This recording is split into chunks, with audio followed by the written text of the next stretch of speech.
নমস্কার বন্ধুরা, শ্রাবণীর পাকঘরে সবাইকে স্বাগত জানাই। তোমরা সবাই কেমন আছো? আশা করি সবাই খুব ভালো আছো। আমিও খুব ভালো আছি তোমাদের ভালোবাসায়।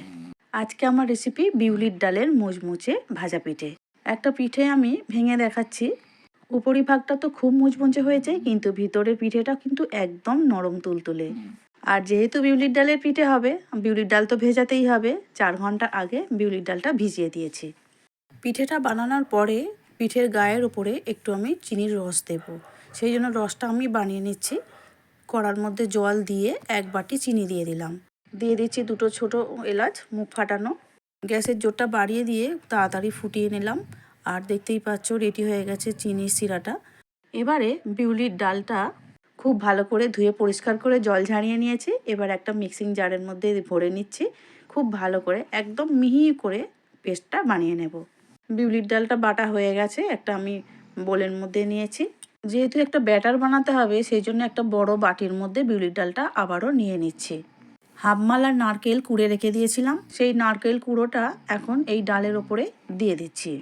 যতটা বিউলির ডাল বাটা হয়েছিল তার ডবল এখানে সুজি দিয়ে দিলাম। দিয়ে দিচ্ছি পরিমাণ মতো নুন আর দিচ্ছি পরিমাণ মতো চিনি। জল দিয়ে মিশানোর আগে খুব ভালো করে হাত দিয়ে চেপে চেপে মেখে নিচ্ছি।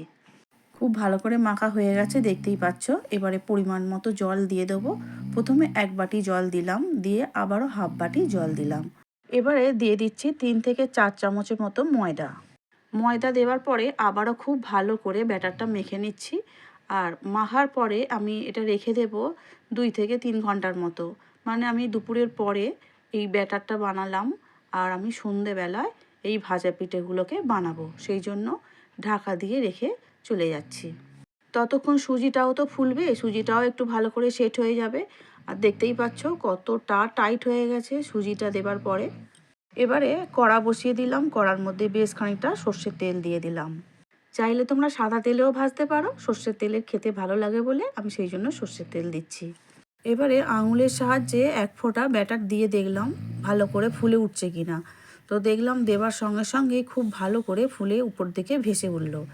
তাহলে ব্যাটারটা ঠিক আছে। ওই জন্য আমি 1 হাতা দিয়ে দিলাম। দিয়ে দেখতেই পাচ্ছ খুব সুন্দর করে ফুলে উঠেছে। আর খুব বেশি কিন্তু গ্যাসের জোরটা হাই হিট রাখবে না। তেল তো প্রচণ্ড গরম হয়ে গেছে, আর তার জন্য একটু অসুবিধা হয়ে যায় কি, চট করে পুড়ে ওঠে। তাতে করে পিঠেগুলো খেতে ভালো লাগে না। আবার পিঠের ভিতরটাও কিন্তু খেতে ভালো লাগে না। এবারে পরপর পিঠেগুলোকে আমি তেলের মধ্যে ছাড়তে থাকবো আর ভেজে ভেজে তুলে নেব। যে সকল বন্ধুরা এই মুহূর্তে ইউটিউব চ্যানেল থেকে আমার এই পিঠে বানানো দেখছো, প্লিজ চ্যানেলটিকে সাবস্ক্রাইব করে শ্রাবণীর পাকঘরের পাশে থেকে যেও। আর আমার প্রতিদিনের বন্ধুদেরকে ধন্যবাদ দিয়ে ছোট করব না। তোমরা সবাই খুব ভালো থেকো, সুস্থ থেকো। তোমাদের ছাড়া তো এগিয়ে যাওয়া সম্ভব নয়। এখন যে চিনি শিরাটা বানিয়েছিলাম, তাই সেই চিনির শিরা দিয়ে দিচ্ছি অল্প অল্প করে। এই চিনি শিরাটা দেওয়ার পরে পিঠেগুলোর স্বাদ কিন্তু দ্বিগুণ হয়ে গেছে।